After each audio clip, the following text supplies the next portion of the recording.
Hey, welcome to the Fuel the Fight podcast. I'm Lieutenant Colonel Nick Behringer. Today, we have a very special guest. We have Mandy Tyler, the dietitian for the Spurs here. I want to give a bit about Mandy's background. She's got a master's degree in kinesiology right up the road at the University of Texas, so go Longhorns there. She's also a certified exercise physiologist from the American College of Sports Medicine and a licensed athletic trainer, which we'll probably talk a little bit about that. She also does a consulting business on the side here in San Antonio, along with her work with professional athletes. So without further ado, Mandy, welcome to the show. Thanks so much. Thank you so much for having me today. I'm really looking forward to visiting. Yeah, we're great to have you here. One of the things I always like to start off with when I, talk to other dietitians is, why did you become a dietitian? Yeah, that's a great question. So my undergraduate degree was actually in athletic training, and so I went to Southwestern University in Georgetown. And during that time, I was athletic trainer for men's basketball team, for the cross country team, for swimming and diving. And so that was a great opportunity to travel with teams, to learn about the team environment. And something I noticed was nutrition was a side thought. It wasn't something that was focused on. Athletes got per diem, but there wasn't any conversation about what could we be doing to fuel their performance. And so straight after my undergraduate degree in athletic training, I sat for the licensure exam at the encouragement of my parents and went straight into my master's degree at UT Austin. And that was in sports sciences and nutrition.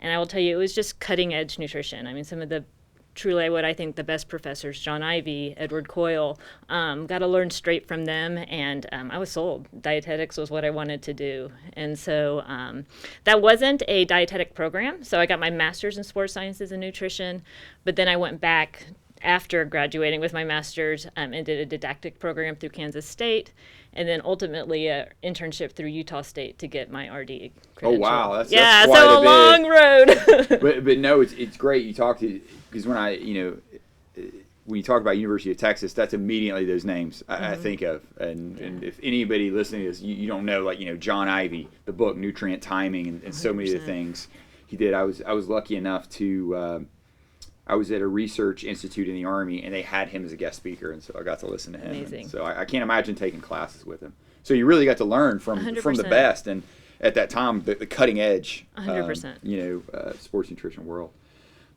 What is taking that as an athletic trainer now, and now as a dietitian, what's kind of your philosophy? If you combine them when you're working with these athletes. Yeah, I think most importantly, food first, right? As a dietitian, we're really focused on food first. But I think sometimes people take that to mean food only. And I think we have to recognize that it may not be food only. Sometimes there may be a need, especially with our elite athletes, we may need to supplement their diet. If there's a deficiency, an iron deficiency or a vitamin D deficiency, we're not going to correct that through diet alone, right? So a supplement may be necessary. There's a lot of research on supplements we know could improve performance. We want to be doing the right supplements at the right time, but once again, it's to supplement the diet, not to take the place of food. So that's really where I really try to educate the athletes on. Let's do food first, and then we'll talk about where there are gaps that we can fill in. Do you ever kind of hit any resistance with athletes, and then how do you work through that? Yeah, absolutely. I think that you have to meet an athlete where they're at, right? So if they come to you with a bunch of different ideas of what they want to supplement with or a diet approach they want to take, and you shoot them down on all regards, you lose credibility. You have to meet them where they're at and say, hey, if you want to do a supplement here, let's try this one that we know is safe, but then let's also talk about some other protein sources you could be adding in through your diet or something to that effect. So meet them where they're at first, and then work with them from there. No, I love the meet them with it where they're at, and I know a lot of young dietitians in the Army could use that as working with soldiers. So that's great. When you came with the Spurs, were you the first dietitian, or there had been one previously, or? So they have had other dietitians in the past. I think I'm the first dietitian that's really done a lot of work with the players, and then also I've taken on all the meal planning with the team as well. And so what I'd say in that regards is just as dietitians, as they want to get into the sports and the professional sport world, make sure that you don't just love sports, but that you know about human movement, that you know about exercise physiology and the energy demands, because as dietitians, we want to make sure that we're building up credibility for our roles. And so if we just go into a team and say, well, we love sports and we love basketball, well, that's great, but we also need to understand the energy demands behind those movements. And that's how we can grow our role in this field. Yeah, so kind of with that is what's your approach to achieving organizational buy-in when you're going in and, saying, hey, this is why nutrition is important? Yeah. So, I mean, with the Spurs, we're really fortunate. We have an incredible director of performance and human wellness, and so he does a lot of great work. So I'm lucky to have a really great advocate right there. But I think really important when you're going into a high-performance control culture is, one, know your role on the team, right? And so secondly, learn the culture, right? And learn the culture, learn what a win is for that team, and then how you can contribute to that win. So don't go in and try to change everything at once. First, learn what their overall goals are, and then show how you can add value to that, and allow it to grow naturally. Don't force yourself in. Just allow that role to grow naturally. So don't go in and make, hey, this is the way we all should be eating. And so that's right. maybe some observation and see what they've been doing. That's right. With that kind of sage advice of, okay, you should observe, you should find out what a win is, and that is what is the big mistake you see maybe young dietitians you've mentored making? Yeah. So first and foremost, I would just tell all dietitians, don't talk in grams and don't talk in macros. That's not how our athletes talk. That doesn't make sense to them. I might put that as like a little tagline under this video. Yeah, absolutely. We talk about food first, and that's really the job of the dietitian. We're supposed to take the science, we're supposed to take the grams and the macro recommendations, and we're supposed to translate that into something that's usable and understandable. Not only is it, hey, eat a 4 to 5 ounce size piece of chicken, you say, hey, that looks like about the size of your smartphone, and so that you're truly trying to make it just easy and applicable. I would say for young dietitians, like that's the most important thing you can learn is how do you communicate the science? No, and I'm guilty of that. I've been guilty. I've said, hey, you need 40 grams post workout. Yeah. To that young soldier that probably walked out of there like, no idea what he's talking about. We're all guilty of it. Versus saying, well, that's about this. Take your hand or smartphone's also probably the best reference to use now. No, I like that. Now you started out as an athletic trainer. How does that help you be a dietitian? Like, what unique perspective does that kind of give you as being a dietitian now who started out in another kind of healthcare profession? I think that's given me really a good insight into the world of sport and injury and recovery from injury. And so truly understanding anatomy and physiology first and foremost, but then also, when I'm looking at my role as a dietitian, it's what nutrition can I be giving to support an athlete through all phases of recovery. And that undergrad in athletic training has really given me an understanding of that recovery process. And so I really feel like, athletes, especially professional athletes, they have a long career. We want them to have a long career, and unfortunately, injury is part of that. So the more we can be developing protocols to go right along with rehab to support injury recovery, the better off our athletes are, and in a competition like NBA basketball where they're playing so many games throughout the course of the season, ultimately those teams that can keep their athletes healthy and that can recover the quickest, right, stand the best chance. And so we want to make sure that, as the performance team, that we're giving our athletes every advantage in that regards. Yeah. Now, how many games in a season are they roughly playing? Yeah. Right. Right now we play 82 games in a season, and so it's intense. It's and I don't think people people enjoy basketball and they enjoy NBA, but I don't think they recognize just how demanding a sport it is. With multiple back-to-back games, travel across time zones. Teams play a game. Most people don't realize they leave post-game, fly home or fly to the next city, right? And so we learn all these wonderful recovery strategies in our sports nutrition courses. But when you get to a hotel at 3 a.m. and you're playing again that evening, it all goes out the window, right? So, so I mean, there's reality as well. And so just recognizing that too, like once again, it comes back to just real life experience where sometimes the best recommendation is get some sleep and eat breakfast. And that's all you can do. Yeah. Right. Well, and that's good because I kind of draw a parallel, when sometimes deploying, like as a soldier, you would have your folks, we land in a certain, country or what have you. And it's like, well, they got to go out and do what they need to do that night after flying across multiple time zones. It's kind of a similar situation. Are there any tricks of the trade you can share or any things that you found to be best practices, like when you're going across time zones and then you got to get up and you got to perform, besides just eat a breakfast? Or well, I mean, I think a lot of it does come down to making it convenient for the athletes, right? So having the right food available at the right time. So nutrition nudging, so that when they come out of the locker room, there's a meal there. When they get on the plane, there's a meal there. There's hydration available outside their hotel door, right? So that they don't have to think about it. We just want those foods to be available, foods that we choose, that we know are good for them, because the more we can nudge them to put that into their system, the more routine they can build. So I think, to me, that's the most important aspect, is right food at the right time and making it as convenient as possible. I like the nutrition nudging. We're talking to another guest about it's like removing barriers. You try to make it as easy as possible to where that individual can make that decision. When you have your athletes back kind of here at the home turf, do you guys feed them? Do you have your own kind of dining facility like we do for soldiers? Do you do that? So right now with our team, we do not have a kitchen per se, but we do feed them. So we do provide them meals at our practice facility, and we bring those in for them. And then we provide them meals at our arena, so pre and post game, and then of course with all of our travel as well.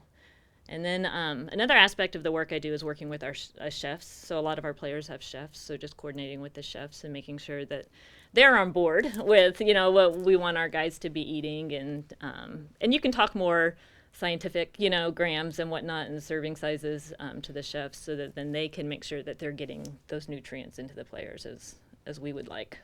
So you're working with, there's a lot of logistics involved in this, right? Yes. So you're working with, is it like kind of a prime contractor for when they're back here, and then wherever they go, do you have to go out and find like who's going to provide them food when you play the Nuggets or whoever? You're right. It is a lot of logistics, and that's another thing I would say as a dietitian, like just organization, like, and communication, and those type of skills are just key.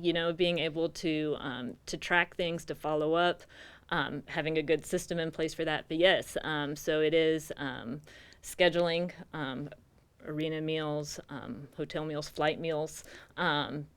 Coordinating those delivery times and everything else that goes along with that. And so, and then, I mean, as well, tracking costs and then making sure that we're, Oh, yeah, because you have a budget. Yeah, 100%. And so that all goes into it, too. And so I would say that that's another big aspect of being a dietitian, especially, in the NBA, is that there's the sports science piece, which I'm really fortunate the Spurs really adopt that and focus on that and emphasize that. But there's also the food service piece, right? And so that's another big aspect of it. And sometimes, especially with COVID, with so many restrictions going on, that can be all consuming. And so it's important to try to keep that balance on making sure the food is there, but then also doing the nutritional science piece as well.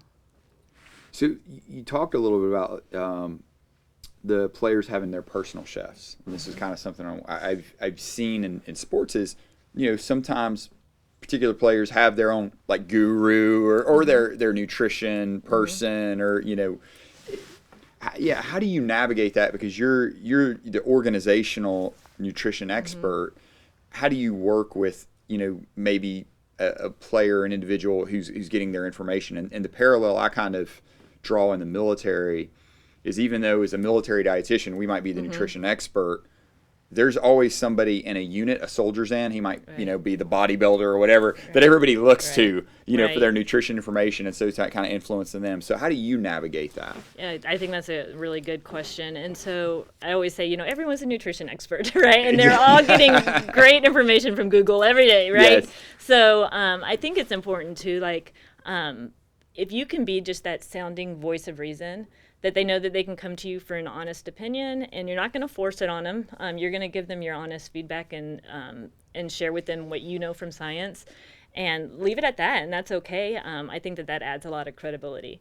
And then I will say, when working with chefs, I completely leave the culinary piece to them. That is their expertise. That's not mine. So I will share with you how much protein they need and how much carbohydrate they need and fats that I don't want them to have. Then you go for it. I think, and I recognize their expertise, and then they can recognize where my knowledge comes in, and that's a good way to play together. Nice. What about nutritional metrics?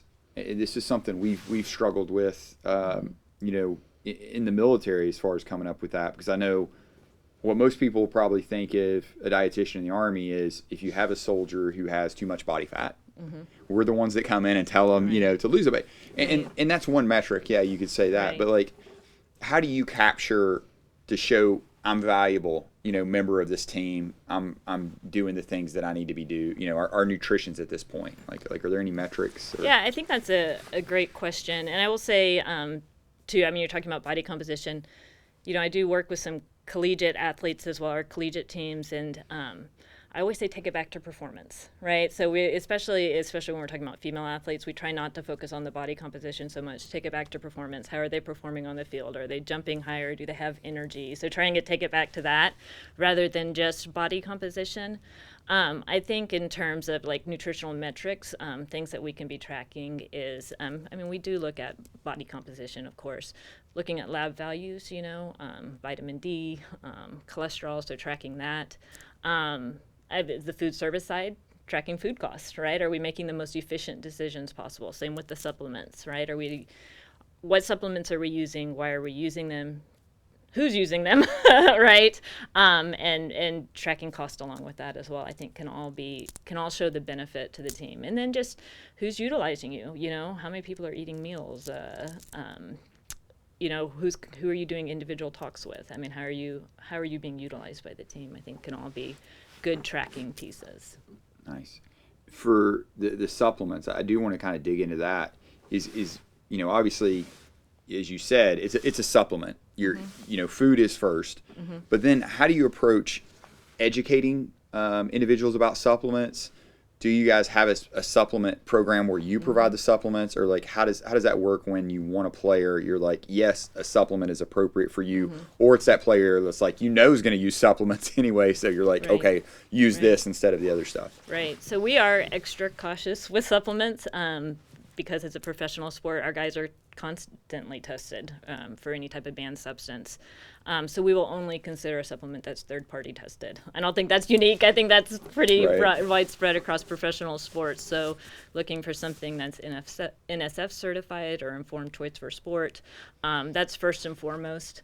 We try to just educate our athletes too, be cautious. Anything you put in your body, ultimately it comes back to you. Same at the collegiate level. And, really, I think that's where you really need a lot of education because a lot of times college athletes will go to GNC and that's their nutrition expert, and they'll take something and then unfortunately it contains something banned in it. And so I think it's a lot of good conversations, and those conversations come from the medical staff. They come from the director of performance, right? They come from the strength coaches as well. And so when everyone is on board with, hey, this is our philosophy, and we only use third party tested, and we supplement for specific reasons, food first. It works well, but everybody has to be talking the same language so the athletes continually get the same messages.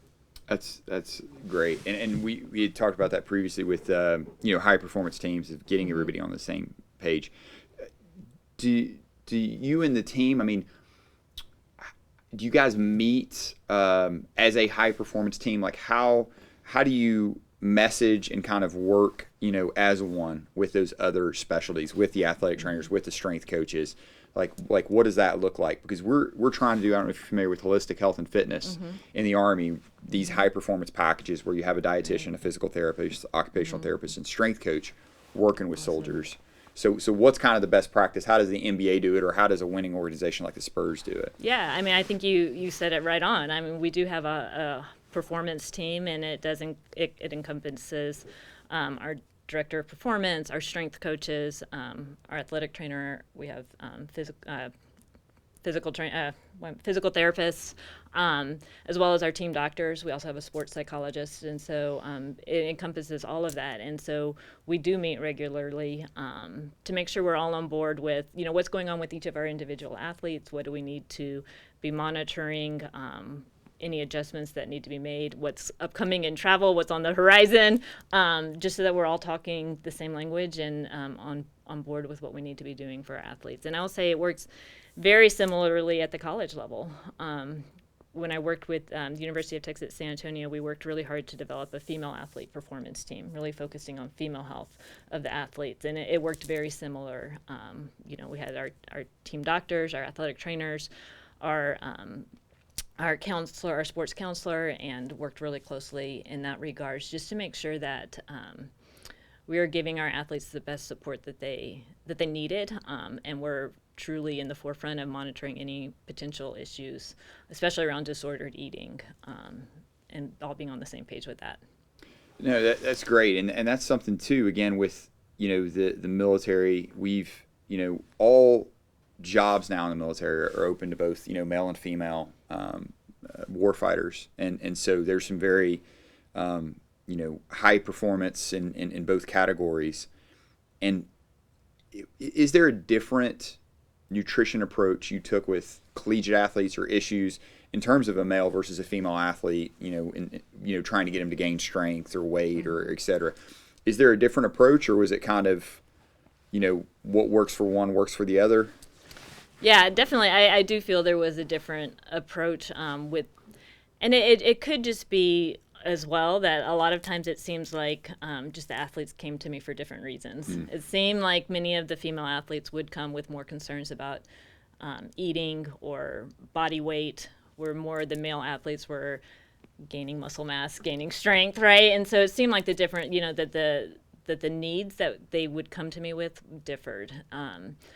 But that's not to say that my recommendations on carbohydrate, protein, hydration, all of those needs are very similar amongst our athletes, but how you package that and how you encourage athletes to do that may be different. And so especially with my female athletes at the collegiate level, I was always focused on performance, not on body weight on the scale, not on body composition, all on, how are you playing on the tennis court? Do you feel strong? Do you have energy? How do you feel during the day? Are you sleeping at night? So that's really where my focus would 100% be. Gotcha. You mentioned sleep, and that's something we're struggling with, or we're always attacking the military, because when I first came in, it was like sleep was a crutch type thing. You sleep when you're dead, and I think we've learned that's wrong. And so how much for you in your experience does sleep drive nutrition, or do you make sleep recommendations with your athlete, or kind of play in that space? Yeah, I mean, sleep is important, and I used to, when I'm talking to college athletes, I would say, you want to improve performance, 30 minutes more sleep every night, right? It's that critical, right? And so we know how important it is. I talk a lot about nutrition around sleep. So, trying to build muscle mass, having that high protein snack before you go to bed, and then fueling when you wake up in the morning, not skipping breakfast. And so talking a lot about that, getting in, sleep snacks during the day, little naps when they can, because we know that that's when the body recovers, is when they're sleeping. And so that's the key aspect of it, is making sure that they are getting adequate sleep. But it's hard. I mean, as a college athlete or a professional athlete, getting 8 hours of sleep at night could sometimes seem like a insurmountable task. So can you say what is the average NBA player you worked with getting sleep wise? I couldn't tell you. Okay, I wouldn't even have a guess. I wouldn't even have a guess. Because I think I had read something that LeBron James sleeps it's 11 hours or 10 hours. He really takes it, and I sometimes use that with soldiers to Yeah, try to, yeah. show them, be like, hey, if you want to perform optimally and you have the opportunity to sleep, Right. this is what the best in the world's doing. So I didn't know there.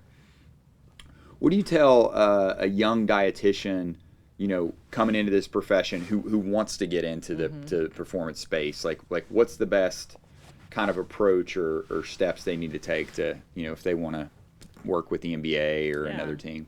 Well, I would say, definitely going through and getting your RD. I would definitely recommend that. I did a long route to get there, so I would recommend that. I would recommend taking like exercise physiology courses, biomechanics courses. If you can get into any type of sports medicine type courses, I would take those along the way. Because it's going to benefit you. That knowledge is so important, understanding the human movement, the energy demands associated with that. I would highly encourage them to do that. Work on communication, written communication, oral communication, communication with all levels, right? People who may have very little nutrition knowledge to people who are experts in the field. So really work on those communication skills, I think, is important as well. No, that's one I have not heard, the communication, and I do think it's kind of funny coming in as a dietitian. I always thought it was just we provide nutrition information, and then I gave my first talk and I lost half the soldiers, and I realized, oh no, this is a sales pitch. Yeah. This is I need to close this deal. I was like, I should have taken some sales classes or marketing. That's right. Because I'm basically marketing this plan to them to keep their interest. Yeah, so that communication, I think that's very, very powerful. What about in terms of books, or if there's any sources or websites, or what are your kind of go-to references where you look to get your information? Yeah, that's a good question. So I would say the Academy of Nutrition and Dietetics has a sports nutrition handbook for professionals. I think they're on their 6th edition. I always keep the latest copy on my shelf. I think it's just a good, sound resource to go back to. If you want a really good, I always think it's good to have a book you can recommend to parents, athletes, athletic trainers, and so Nancy Clark's Sports Nutrition Guidebook, super easy read, and a legend in the field, yeah, right? 100%, 100%. She has some great recipes in the back of the book, so that's a good one. I will say podcasts. I love that you're doing the podcast, but there's some really good sports nutrition podcasts out there, as well as listservs. So I belong to CPSDA, which is the Collegiate and Professional Sports Dietetic Association, as well as SCAN. And so both of those have great listservs. You can learn a lot just by reading other people's questions. So that's a good thing to tap into. And then a non-nutrition related book that I do want to share, because I think every dietitian should read it, especially if you're just starting out. It's called Impact Players. It's by Liz Wiseman. And so the whole idea of Impact Players is, how do you play all in? How do you make the biggest difference in the team in whatever role you're in? And so I highly recommend it, just because I think that's really what we should all be doing, is learning when to step up, learning when to step back, learning how to contribute maximum in our roles. And so it's a great read, and I think we can, like I said, we all want to be impact players. And so. No, that's great. I had not heard of that book, and I know it is now on my list. On your list, good. It is all I know. So that's great. Where can people find you on social media? Yeah, I have a website, Nutrition by Mandy, and then LinkedIn is really where I hang out the most. And so if they want to just follow me on LinkedIn, Mandy Tyler, that's where I like to share information and get information too. I mean, you can connect with some really high level performance dietitians on there and learn from them. So. No, well, Mandy, thank you so much for coming in and sharing this knowledge. Hopefully young dietitians out there, future dietitians, you're taking notes, because you're learning from one of the best right here. If you want to, work in the professional setting, somebody who's done it for quite some time. So thanks again for coming on the show. It's been an absolute pleasure. Well, my pleasure as well. And just thank you for what you're doing. And I just encourage dietitians.